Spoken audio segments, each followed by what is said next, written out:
Embassy کے علاوہ پھر جب ہم ان کو لے آئے دوران تفتیش ان سے جو ہے نا ہمیں کوئی 21 موبائل فونز برآمد ہوئے، ان سے باقی چیزیں جو ہے نا وہ بھی ریکور ہوئیں، اور ایٹ دی اینڈ پھر یہ ہے کہ یہ پتہ چلا کہ وہ صرف وہ نہیں تھا فراڈ اٹالین ایمبیسی کا، اس وقت جو ہے وہ مختلف کنٹریز میں فراڈ کر رہے تھے، وہ سعودی عربیہ کے جو سٹیزنز ہیں ان کے ساتھ فراڈ کر رہے تھے، یہ موبائلی نیٹ ورک ہے، ٹیلکو کمپنی ہے ایک، ٹھیک ہے، اس کی سمز کے نام پہ سعودیہ میں کر رہے تھے، عمان ٹیل کے نام سے ایک ٹیلکو کمپنی ہے، عمان میں فراڈ کر رہے تھے، اور انٹرسٹنگلی سنگاپور پولیس کا یونیفارم ان سے برآمد ہوا، جہاں پہ یہ سنگاپور کا جو یونیفارم ہے وہ پہن کے ویڈیو کال کرتے تھے سنگاپور سٹیزنز کو، اور بڑا فریکوینٹلی انگلش بولتے تھے، اس میں ایک دو لڑکے تھے جو کہ انگلش اسپیکنگ اچھی تھی ان کی، تو وہ ان کو ان کے کارڈز جو ہیں بینکنگ کارڈز ان کی انفارمیشن لے کے دین اسی کی بیس پہ آن لائن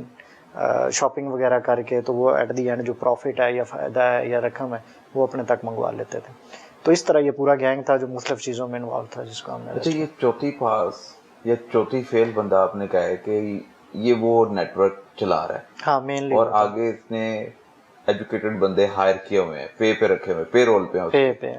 تو کتنے بڑے لیول پہ یہ فراڈ کر رہے تھے، کتنے پیسے آ جاتے تھے، اور کتنے لوگوں کو یہ چونا لگا چکے ہیں، اور کتنے لاکھوں کروڑوں اربوں کا چونا لگا چکے ہیں، اور کب سے یہ نیٹ ورک چل رہا تھا؟ بیسیکلی جو مین اس میں ہے نا، جو مین ان کا سرگنا تھا وہ 2019 سے فراڈ کر رہا تھا. پہلے وہ یہ کینیڈا ویزا ٹائپ، یہ اکثر ہم فیس بک پہ دیکھتے ہیں ہمارے لوگ کہ کینیڈا ویزا، وہ کہتے ہیں جی آپ کو کینیڈا ویزا پرووائڈ کر دیں گے، ورک پرمٹ پرووائڈ کر دیں گے، تو آپ کانٹیکٹ کریں، کوئی پیسے نہیں ہے کچھ نہیں ہے، بٹ پہلے 20,000 لیتے ہیں، پھر میڈیکل کہیں پہ کرواتے ہیں، پھر باقی چیزیں کر کے وہ ویزا کے بعد میں پیسے لے لیتے ہیں، فیک ویزا بھجوا دیتے ہیں.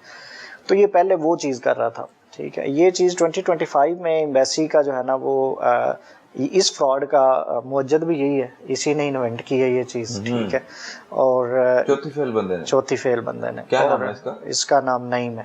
نعیم، ٹھیک ہے. تو اس نے جو ہے نا یہ ساری چیزیں کی. دین اس کا پھر یہ جو ابھی گینگ پراپر یہ چلا رہے تھے، اس میں مینلی 4 بندے تھے جو اس کو اس میں شیئر ہولڈرز تھے، اور باقی 8 بندے جو تھے وہ انہوں نے پے رکھے ہوئے تھے، جن میں سے 2 لوگ جو تھے وہ پیور عربک بولنے والے تھے، اور 2 جو تھے وہ انگلش والے تھے، ٹھیک ہے. باقی لڑکے جو تھے. کتنی تنخواہ دیتا تھا یہ چوتھی فیل بندہ جن کے ذریعے یہ لوگوں کو ٹریپ کرتا ہے؟ بیسیکلی ان کی عربک بولنے والوں کو کتنی تنخواہ دی جاتی تھی مہینے میں، اور انگلش بولنے والوں کو کتنی؟ عربک اور انگلش ان دونوں کو جو ہے نا وہ منتھلی 40,000 پے کرتے تھے یہ، ٹھیک ہے. اور ساتھ میں ایک کامیاب کال پہ 20% ان کا ہوتا تھا. کامیاب کال سے مراد یہ ہے مطلب کہ فراڈ کسی کو اپنے جال میں پھنسا لیا، اس کے بدلے میں 20% ان کو دیے جاتے ہیں. ہاں، جو رقم پھر اس میں سے آئے گی اس میں سے اس کا بھی 20%. تو اس نے 12 بندوں کو کس طرح اپنے ساتھ ملایا؟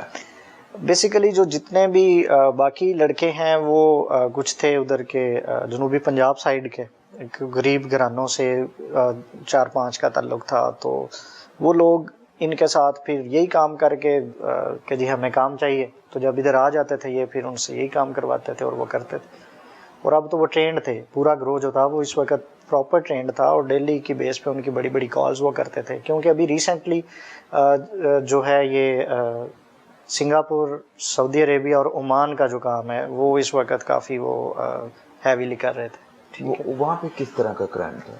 بیسیکلی جو سعودی عربیہ کے لوگ ہیں اور عمان کے ہیں نا، ان کی یہ جو عمان ٹیل، ایک جس طرح ہمارے پاس یہاں پہ مختلف سم کارڈز ہیں کمپنیوں کے، اسی طرح عمان کی ایک عمان ٹیل ہے. اب عمان ٹیل جو ہے وہ پہلے تو یہ چیک کرتے ہیں، مختلف فری اپلیکیشنز موجود ہیں ان کمپنیز کی، اس میں سے یہ چیک کرتے ہیں کہ پوسٹ پیڈ کون سی ہیں یا پری پیڈ کون سی ہیں. پوسٹ پیڈ کے مختلف نمبر یہ جو بچے ہیں جو دوسرے تھے جو پیز پہ ہیں، ان کا یہ کام ہوتا تھا کہ انہوں نے پوسٹ پیڈ نمبرز نکالنے. وہ پوسٹ پیڈ نمبرز جتنے نکلتے تھے ان نمبرز کو پھر یہ چیک کرتے تھے اس اپلیکیشن عمان ٹیل کے اپلیکیشن میں ڈال کے کہ اس کا بیلنس کتنا ہے، ٹھیک ہے. اب بیلنس جو ہے وہ فائنڈ کرنے کے لیے OTP ریکوائرڈ ہوتا تھا.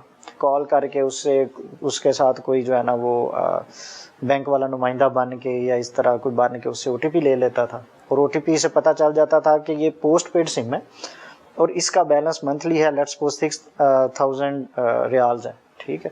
اور اس وقت تک اس بندے نے 1000 ریال یوز کیا ہے یا 500 یوز کیا ہے, باقی اس کا اتنا بیلنس موجود ہے. تو ان کو جو بھی اس طرح کی سم ملتی تھی اس کا جو باقی بیلنس ہے وہ OTP ان کے پاس آ جاتا تھا, عربی لوگ کال سے لے لیتے تھے.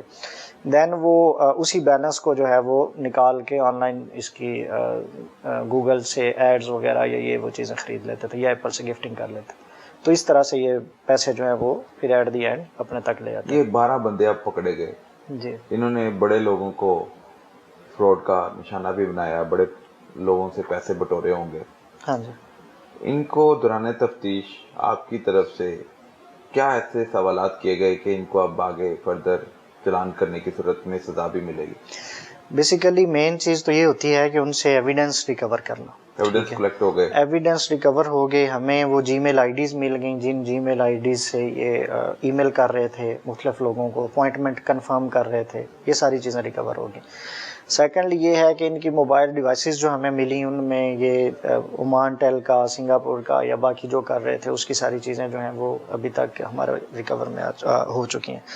تھرڈلی یہ ہے کہ جو اماؤنٹ ہے اس میں رقم ہے وہ بھی ہمیں مطلب ان میں سے کچھ ریکور ہوئی ہے, اور باقی جو کمپلیننٹس ہیں وہ بھی آہستہ آہستہ جو ہے نا وہ جن کو جس طرح آپ کے توسط سے پتہ چل رہا ہے وہ لوگ آ رہے ہیں اپنی کمپلین کر رہے ہیں اور ان کو بھی ہم شامل تفتیش کر رہے ہیں.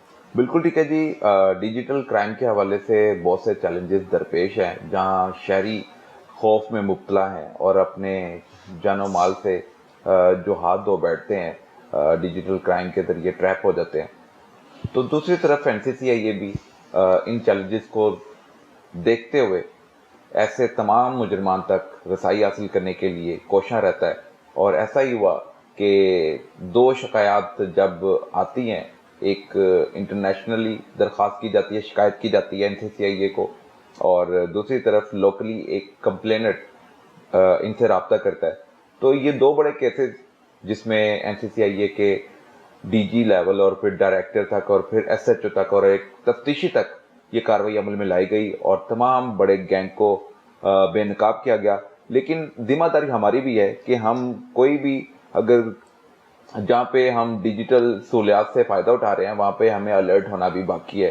ہم آسانیوں کی طرف تو فوری طور پر مائل ہو جاتے ہیں, لیکن اس کے مقابلے میں آپ کو خطرات بھی لاحق رہتے ہیں اور آپ کو الرٹ رہنا ہوتا ہے, اور بغیر تصدیق کے اپنی انفارمیشن کسی کو نہ دیں اور نہ کسی تک رسائی حاصل کریں.